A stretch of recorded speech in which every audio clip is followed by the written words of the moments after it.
Hey y'all, I'm Joy and welcome to my channel.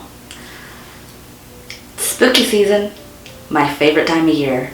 It's a time for Halloween decor, spicy scents, cooler weather, which means soup. I love me some soup. I usually really get into Halloween. I love to wear Halloween themed t-shirts around town and funky socks and just try to make people smile and get into the season and just have fun with it. But this year, because of quarantine, two things have happened. One, I snacked a little too much while working from home and not exercising.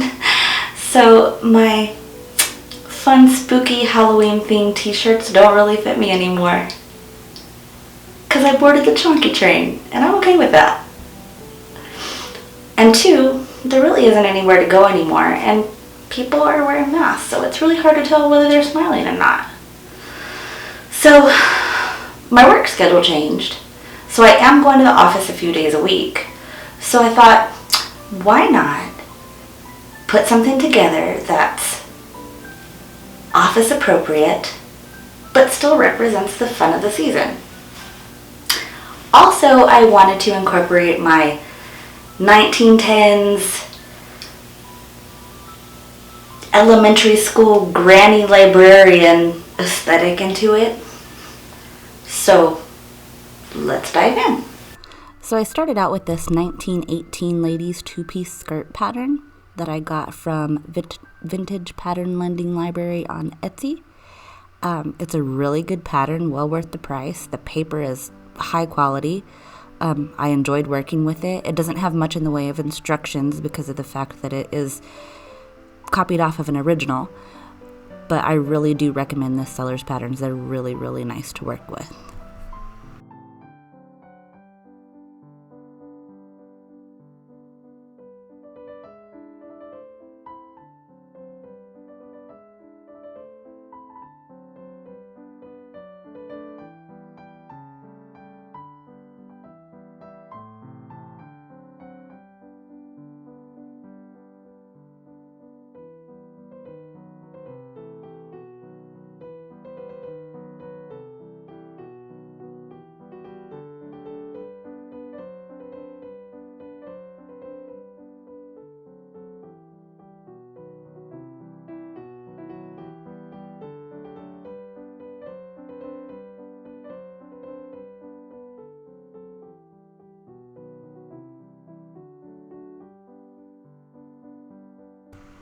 So even though the picture on the envelope of this pattern shows that it's a midi length pattern, it was really long for me.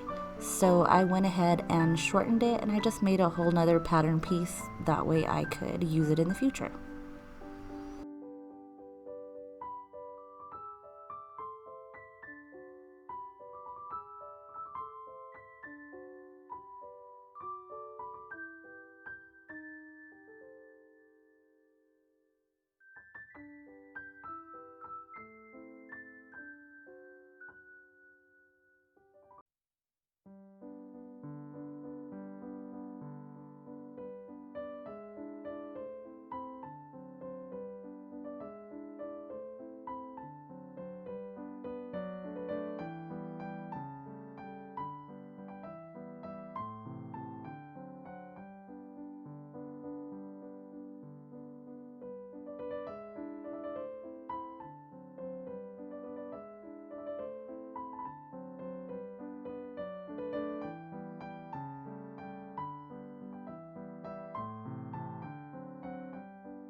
So the fabric that I decided to use for this skirt is a really nice quilting cotton with a raven print.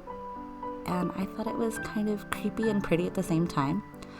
But I didn't want to use the patch pockets on it because I didn't want to break up the motif of the birds, so I put a seam down the back and put a placket in the back and went ahead and cut pockets for inseam pockets.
Here I am marking the placement of my pockets, and my cat is telling me that I am putting them too far down, but unfortunately I don't speak cat, so I didn't understand what he was trying to tell me here.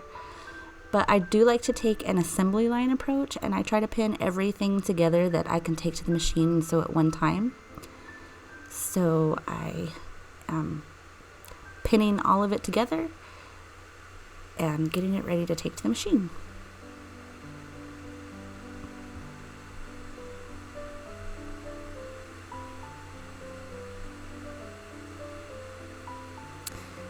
And here is where I'm sewing everything together at once. Anything that I can sew at one time, I like to save time that way, or it seems like I save time anyways. But this is the waistband.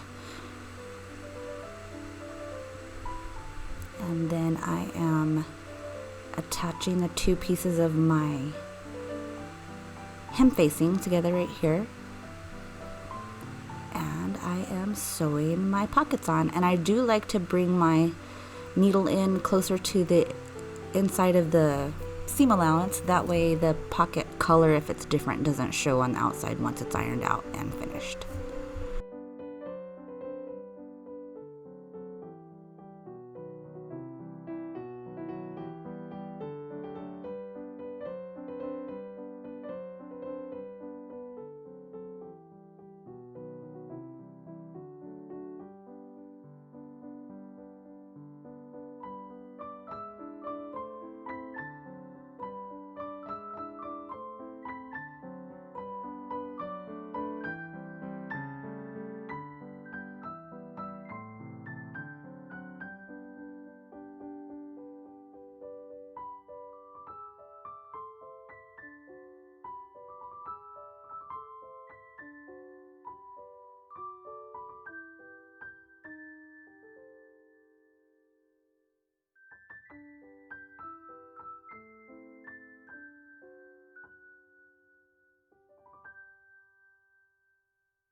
Here I am sewing on the placket. I just made a piece of 1.5 inch bias tape, and I'm sewing it down one side and down the other, and it is pretty easy actually. And here I'm just ironing the seams open, and one side goes one direction and one side goes out and one side goes under. And I'm just ironing everything in place to make it nice and crisp.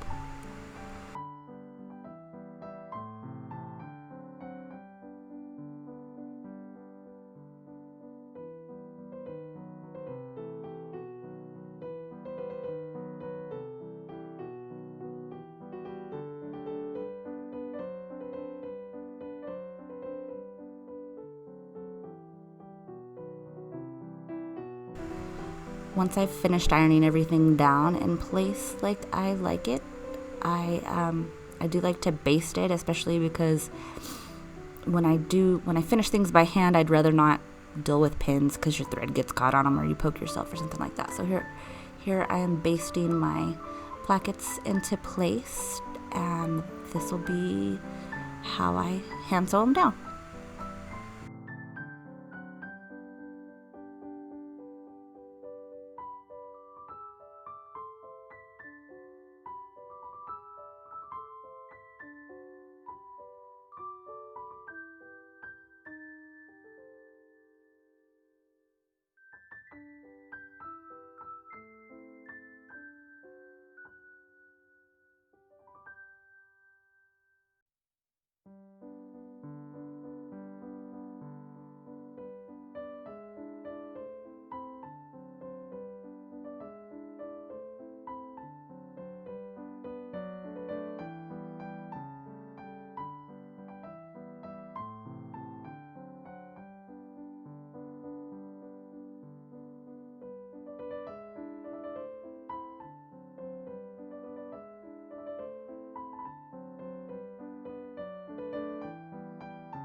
And here I'm ironing my pockets flat so they will match up when I take them over to the machine.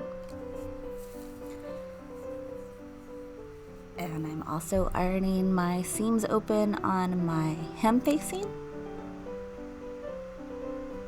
And I am clipping and turning and ironing my waistband.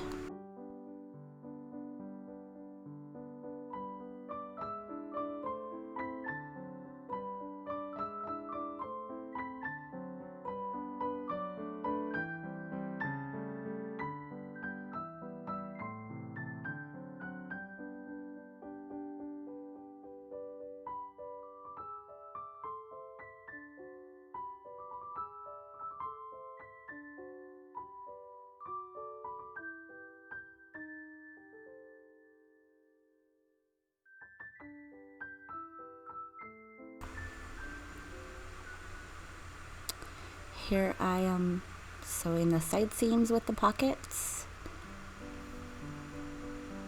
And then when I'm finished with this, I'll sew on the hem facing.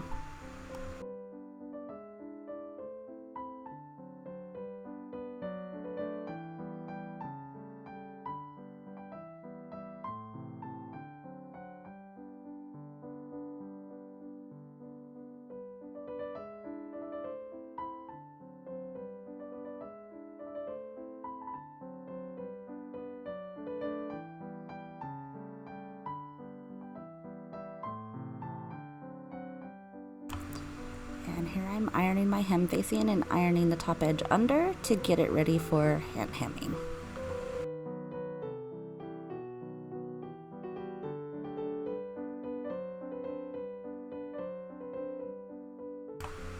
And then I hemmed it by hand.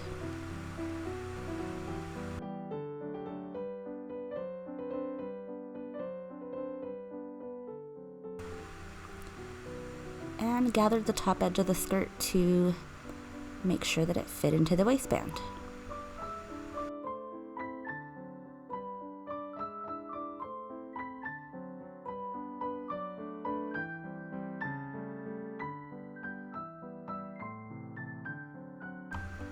And here's my finished waistband. I just sewed the front of it to the right side of the top of the skirt, and then I folded it over and folded it under and hand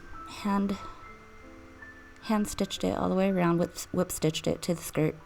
And then on my placket I added snaps to the placket, and then I added two big snaps to the top for the closure.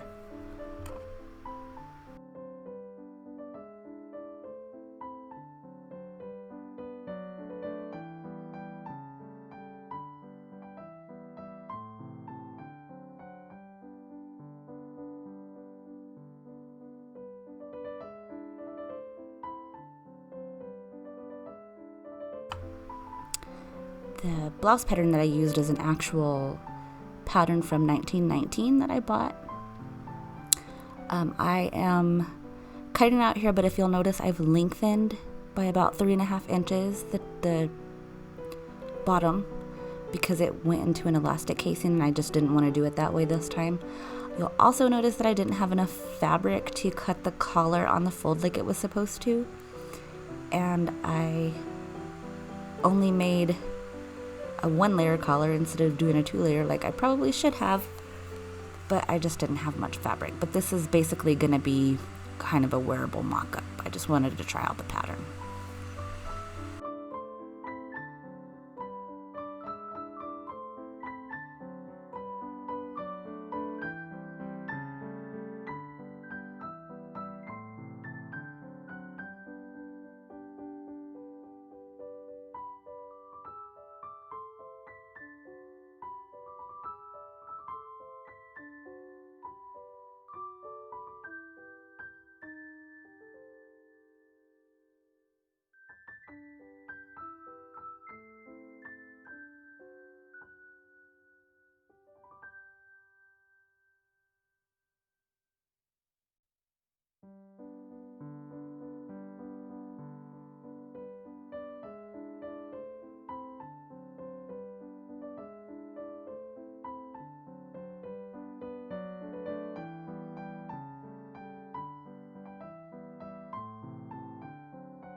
And here I am gathering the shoulder before I do the shoulder seam.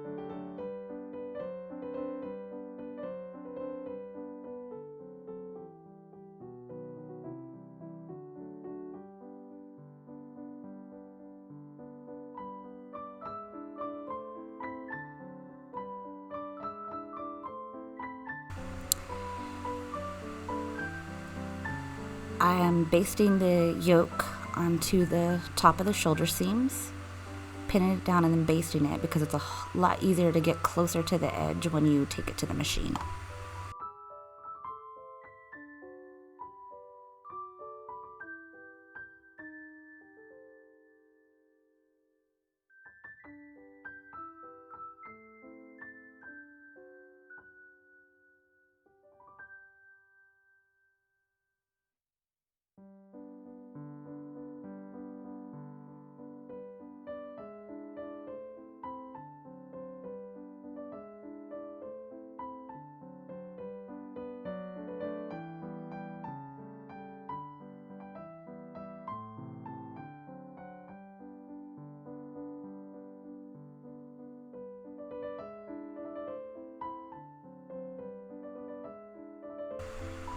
And here I'm stitching it down on the machine, but I really wish that I'd have gotten a little closer to the edge because it does kind of stick up a little bit, and it's a good thing to note for next time.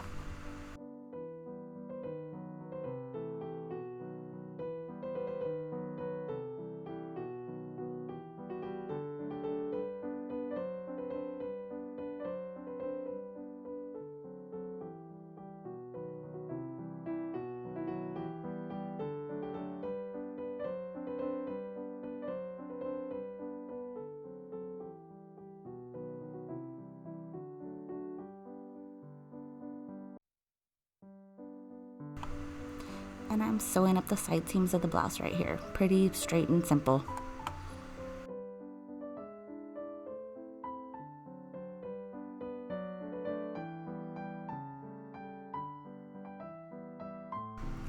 And here I am pinning the collar on and getting it ready to be sewn on.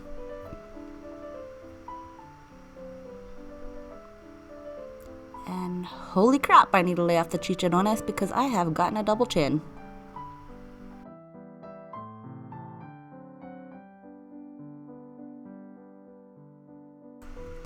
And here I am doing a rolled hem on the collar because, like I said before, I didn't have enough fabric to do it the proper way. So I'm just doing a hand rolled hem.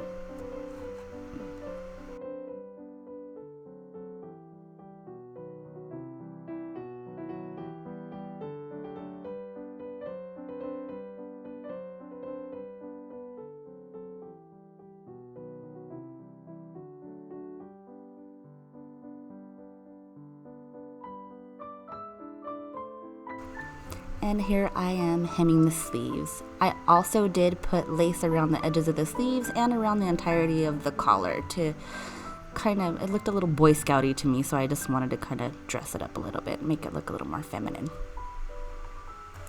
And here's the finished product. It's not my absolute favorite thing I've ever made. It turned out okay, but it'll still be fun to wear to the office. So hope you enjoyed this video, and thanks for watching.